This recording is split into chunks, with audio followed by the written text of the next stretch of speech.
Pengertian teks fiksi dan teks non-fiksi.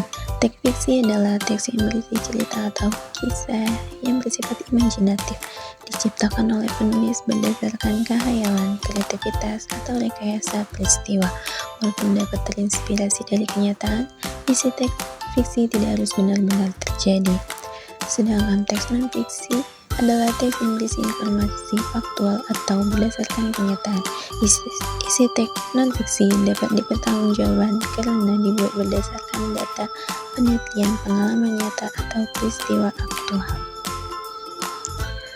Seperti di gambar ini, jenis-jenis teks fiksi dan non-fiksi. Yang pertama yaitu mencakup cerita pendek, kedua novel, kedua roman, ketiga fabel, keempat legenda, keenam mito atau mitos, ketujuh sagi, dan kedelapan dongeng. Dan yang selanjutnya yaitu jenis-jenis teks non-fiksi.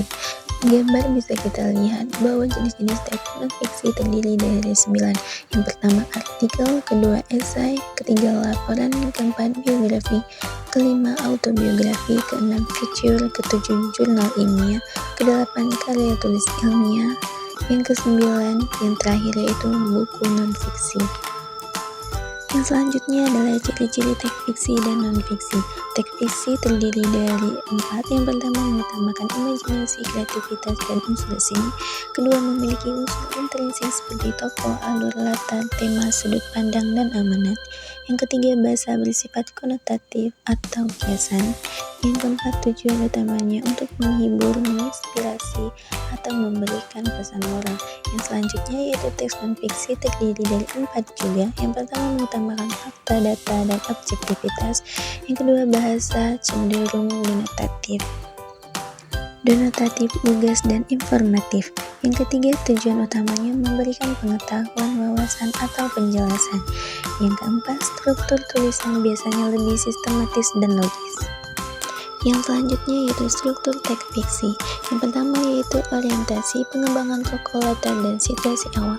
Kedua, komplikasi, munculnya konflik atau masalah. Yang ketiga, klimaks, bagian paling tegang atau puncak konflik.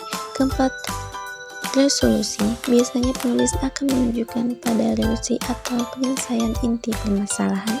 Yang kelima, koda, pesan moral atau amanat cerita.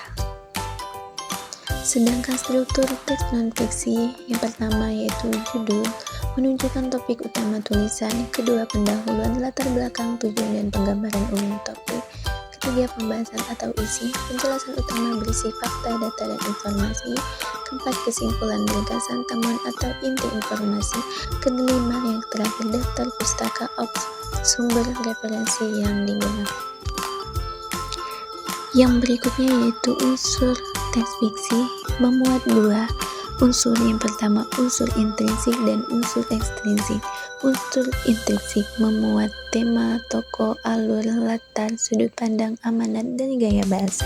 Sedangkan unsur intrinsiknya memuat latar belakang penulis, kondisi sosial budaya, dan nilai-nilai norma sosial budaya agama.